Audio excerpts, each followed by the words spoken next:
All right, let's cut through all the fear-mongering bullshit once and for all. Folks keep whining that so-called freeloaders will crash Medicaid and make the program unsustainable. That's pure nonsense. Medicaid already cares for more than 70 million neighbors, kids, and elders, and that one big beautiful bill that just passed tries to rip more than $1 trillion out of that lifeline. Doctors warn that the cuts will shutter rural hospitals and jack private insurance prices for everyone.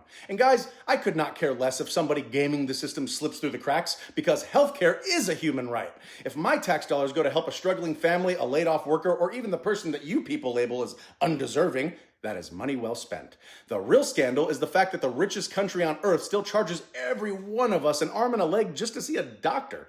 Also, do not wave the immigrant card at me. Florida cobbled together a tent city in the Everglades nicknamed Alligator Alcatraz in roughly 2 weeks. It holds about 5,000 people, sits in swamp heat, and is surrounded by gators. Also, McDonald Trump can say, "Yeah, we're tough on borders and immigration." Yet, we pretend that we cannot house unhoused Americans. Funny how fast cash and concrete appear when cruelty's on the agenda, am I right?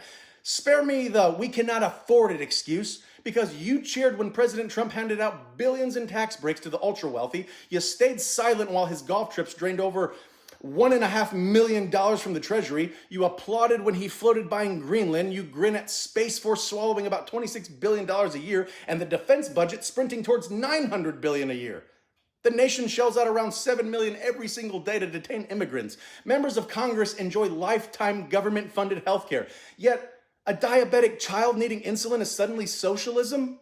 You chant freedom while backing laws that force women to give birth and rip away care from trans kids.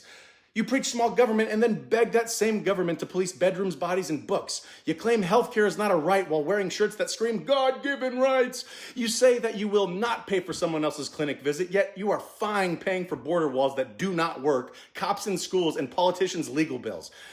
Let us address the real ugliness as well. About 65 million Latino people call this country home, and MAGA mouthpiece Laura Loomer crowed that those same 65 million would be meals for the gators. That is not a dog whistle, it is a foghorn of racism.